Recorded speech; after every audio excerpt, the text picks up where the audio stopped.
బార్డర్లో చాలా ఉద్రిక్తమైన పరిస్థితులు ఉన్నాయి. పాకిస్తాన్కి మనకి మధ్యన యుద్ధమే జరుగుతున్నటువంటి తరుణంలో మరి ఈ కక్ష సాధింపులకు మాత్రం అంతం లేని విధంగా ఏముంటుంది నాకు అర్థం కాలే. ఈ తెలుగుదేశం పార్టీ ఆఫీసు మీద జరిగినటువంటి దాడి కేసుని వైఎస్ఆర్ కాంగ్రెస్ పార్టీ అధికారంలో ఉన్నప్పుడే కేసు రిజిస్టర్ చేయడం జరిగింది. కానీ దానిలో ఏదో చేసేస్తున్నాము అనేటువంటి ఉద్దేశంతో కేవలం చంద్రబాబు నాయుడు గారిని లోకేష్ని సంతృప్తిపరచడం కోసం సజ్జల రామకృష్ణారెడ్డి గారిని కూడా సిఐడి ఆఫీసుకు పిలిపించి విచారణ చేశాము అనేటువంటి మెహర్బానీ కోసం ఇలాంటి కార్యక్రమాలు జరుగుతూ ఉన్నాయి. ఇది చాలా దురదృష్టకరమని మనవి చేస్తున్నాం. తెలుగుదేశం పార్టీ అధికారంలోకి వచ్చిన దగ్గర నుంచి అభివృద్ధి లేదు, సంక్షేమం లేదు. మాటల్లో మాత్రం కోటలు దాటేటటువంటి అభివృద్ధి, అమరావతి గురించి అభివృద్ధి, పోలవరం గురించి అభివృద్ధి మాటల్లో మాత్రమే కనిపిస్తున్నది. కక్ష సాధింపులు బహుశా భారతదేశానికి స్వాతంత్రం వచ్చిన తరువాత ఇంత పెద్ద ఎత్తున ఏ రాష్ట్రంలోనూ జరగనటువంటి అరెస్టులు, కేసులు పెట్టి నిర్బంధించేటటువంటి కార్యక్రమం చేస్తున్నారు. నిన్న చాలా ఆశ్చర్యకరమైన అంశం ఏంటంటే ధనుంజయ రెడ్డి గారని సాక్షి ఎడిటర్ ఉన్నారు.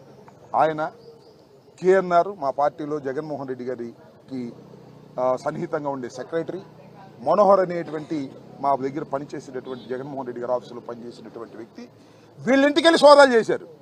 దేనికో తెలుసా? ధనుంజయ రెడ్డి గారు, కృష్ణమోహన్ రెడ్డి గారు అక్కడ దాక్కున్నారేమోనని.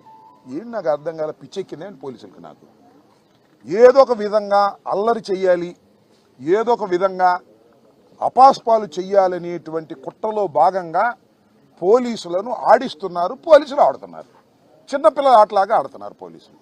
మాట్లాడితే ఎంక్వైరీకి పిలవటం, కేసులు ఎవరన్నా అరెస్ట్ చేయగానే అరెస్టుకు బెయిల్ రాకుండా ఉండేందుకు పోలీస్ కస్టడీకి పిటిషన్ పెట్టడం, ఆ పోలీస్ కస్టడీ కోసం 2 రోజులు 3 రోజులు తీసుకోవటం, ఏమీ లేకుండా పిచ్చి ప్రశ్న అడగటం, పంపించడం, ఇదంతా ప్లేయింగ్.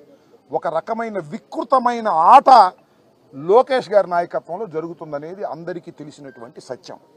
ఇవాళ నిజంగానే మాకు ఇంత బాధలు కూడా, ఇంతమందిని అరెస్ట్ చేస్తున్నా కూడా మాకు ఒక రకమైనటువంటి ధైర్యం వస్తుంది. సమీకరిస్తున్నారు మమ్మల్ని పోలీసు యంత్రాంగము, చంద్రబాబు నాయుడు గారు, లోకేష్ గారు, మా పార్టీలో ఉన్నటువంటి వ్యక్తులందరినీ సమీకరించేటటువంటి నిద్రపోయే వాళ్ళని కూడా లెగ్గొడుతున్నారు. ఇవాళ గుంటూరుకి మా సజ్జల రామకృష్ణారెడ్డి గారు వస్తుంటే వేలాది మంది తరలి రావాల్సిన పరిస్థితి ఏర్పడింది. అంటే ఏంటి? నిద్రపోతున్నాడు కూడా కానీ లెగ్గొట్టి, అయ్యా సజ్జల రామకృష్ణారెడ్డి గారిని అనవసరంగా తీసుకొస్తున్నారు పోలీస్ స్టేషన్ సిఐడి ఆఫీస్కి, మీరు వెళ్ళండి అని ఒక పిలుపునిచ్చినట్టుగా కనిపిస్తూ ఉంది. ఏమిటి దుర్మార్గం అని అడుగుతా ఉన్నా. చాలా దుర్మార్గమైనటువంటి కార్యక్రమాలకు ఇవాళ తెలుగుదేశం ప్రభుత్వం లోకేష్ గారి నాయకత్వంలో కక్షపూరితంగా వ్యవహరిస్తుంది. ఎన్ని కేసులండి? 1, 2, 3 కనపడిన వాడి ప్రతి మీద వైఎస్ఆర్ కాంగ్రెస్ పార్టీలో యాక్టివ్గా ఉన్నటువంటి ప్రతి నాయకుడి మీద ఏదో కేసులో పెట్టేటువంటి కార్యక్రమం.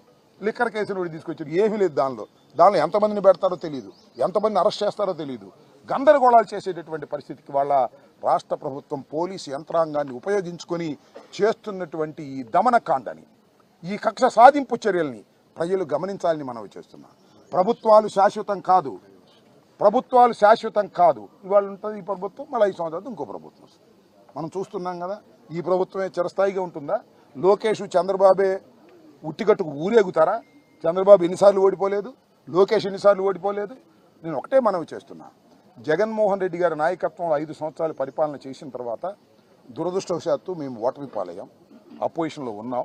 అపోజిషన్ ఉండి మా కార్యక్రమాలు మేము చేస్తున్నటువంటి తరుణంలో మమ్మల్ని కక్ష సాధింపు చేయాలనేటువంటి ఉద్దేశంతో ఈ రకమైనటువంటి ధోరణితో రాష్ట్ర ప్రభుత్వం, ముఖ్యంగా పోలీస్ యంత్రాంగం, నేను మనవి చేస్తున్నా, పోలీస్ వారికి కూడా చాలామంది ఐపీఎస్ ఆఫీసర్లు ఉన్నారు, డీజీ ర్యాంక్ వాళ్ళు ఉన్నారు, అందరూ ఉన్నారు.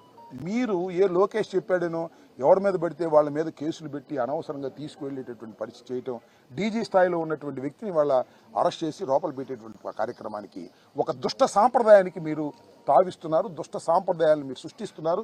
ఇదే సాంప్రదాయాలు వచ్చే ప్రభుత్వం కూడా పరిపాలించాలి అనేటువంటి పద్ధతుల్లో మీరు వ్యవహరిస్తున్నారు. ఇది చాలా దుర్మార్గమైనటువంటి అంశంగా నేను భావిస్తున్నాను. అంత డైవర్ట్ చేయటం, అభివృద్ధి జరగట్లేదని అడుగుతారేమోనని కేసులు, సంక్షేమం జరగట్లేదని అడుగుతారని కేసులు పెట్టడం, రోజుకు ఒక అరెస్ట్ చేయటం, రోజుకు గందరగోళం చేయటం. ఈనాడులో, ఆంధ్రజ్యోతిలో ఫ్రంట్ పేజీలో ఒకే రోజు రకరకాల వార్తలు కరుణాకర్ రెడ్డి గారి మీద, అప్పిరెడ్డి గారి మీద, ఇంకా వాళ్ళ మీద వీళ్ళ మీద ఎవరి మీద కనపడితే వాళ్ళ మీద ఎవరు యాక్టివ్గా ఉంటే వాళ్ళ మీద కేసులు పెట్టి అణచాలని ప్రయత్నం చేస్తున్నారు. నేను ఒకటే మనవి చేస్తున్నా, ఎంత అణచాలని ప్రయత్నం చేస్తారో అంత ఉవ్వెత్తున వైఎస్ఆర్ కాంగ్రెస్ పార్టీ ముందుకు సాగుతుందని కూడా మనవి చేస్తున్నా. నిర్బంధంలో పెట్టాలనుకుంటున్నారు, నిర్బంధాల నుంచి పోరాట పటిమతో ముందుకు వెళతామని కూడా ఈ సందర్భంగా నేను మనవి చేస్తున్నా. రాష్ట్రంలో ఉన్న వైఎస్ఆర్ కాంగ్రెస్ కార్యకర్తలందరికీ మనవి చేస్తున్నా, అధైర్యపడవలసినటువంటి అవసరం లేదు. వైఎస్ఆర్ కాంగ్రెస్ పార్టీకి లీగల్ టీమ్స్ అన్ని చోట్ల పనిచేస్తున్నాయి. ఏ చిన్న కేసు పెట్టినా వెంటనే న్యాయస్థానాలకు వెళ్ళి పోరాడేటువంటి క్రమం చేస్తున్నాం. ఇవాళ కృష్ణవేణి మరి 22 రోజుల తర్వాత ఒక మహిళని అరెస్ట్ చేసి తీసుకెళ్లారు. మళ్ళీ ఆమెను ఇన్వెస్టిగేషన్ కోసం మళ్ళీ అడిగారు. మళ్ళీ ఒక కేసు తర్వాత ఇంకొక కేసు పెట్టారు, 2-3 కేసులు పెట్టారు. ఇది కొత్త తత్వం. లోపలికి వెళ్ళిన తర్వాత కేసులు పెడతారు, అంతకుముందు కేసులు. నాకు అర్థం కాల. ఈ రకంగా 311 వేస్తారు. ఈ రకంగా చేసి కృష్ణవేణి గారిని కూడా ఇవాళ నిన్న అనుకుంటారు రిలీజ్ అయ్యారు. 22 రోజుల తర్వాత ఒక మహిళని ఆమెను తీసుకెళ్లి ఏ విధంగా చిత్రహింసలకు గురి చేశారో ఆమె చెప్పింది. ఇష్టం వచ్చినట్టుగా మాట్లాడారు. నీ మీద ఆ కేసులు పెడతాం, ఈ కేసులు పెడతాం, ఉమెన్ ట్రాఫింగ్ కింద మీ హస్బెండ్ మీద కేసు పెడతాం అనేటువంటి పద్ధతుల్లో బెదిరించేటటువంటి ధోరణిలో పోలీసు వ్యవస్థ పనిచేస్తుంది. పోలీసు వారికి నేను మనవి చేస్తున్నా, మీరు చట్ట ప్రకారం వ్యవహరించండి తప్ప ఏ లోకేష్ చెప్పాడనో ఏ చంద్రబాబు చెప్పాడనో మీరు వ్యవహరిస్తే మీరే ఇబ్బంది పడతారు. అది గుర్తుపెట్టుకోండి. రాబోయే కాలంలో ప్రభుత్వాలు శాశ్వతం కాదు. ఈ ప్రభుత్వం ఉంటుందని మాత్రం అనుకోకండి. మళ్ళా మంచి రోజులు వస్తాయి వైఎస్ఆర్ కాంగ్రెస్ పార్టీకి. అప్పుడు మేము కూడా ఇదే పద్ధతిలో వ్యవహరించాలనే ధోరణితో మీరు వ్యవహరిస్తున్నారు. చట్ట ప్రకారం వ్యవహరించండి, చట్ట ప్రకారం ముందుకు వెళ్లాల్సిందిగా నేను ఈ సందర్భంగా కోరుతున్నాను. ఇవాళ సజ్జల రామకృష్ణారెడ్డి గారిని రెండవసారి పిలవటం అనేది ఒక స్ట్రాటజీ. అంటే సజ్జల రామకృష్ణారెడ్డి గారిని కూడా మేము పిలిచామని ఊరికి నేను చెప్పుకునేది పిలుస్తున్నారు. పిలిస్తే ఏమైందయ్యా, వస్తాం, విచారణ చేస్తాం, మా న్యాయవాదులు టీం అంతా వచ్చారు, ఇంకా ధైర్యంతో ముందుకు వెళ్తాం, ధైర్యంగా పోరాడతామని కూడా ఈ సందర్భంగా నేను చెప్పదలుచుకున్నాను.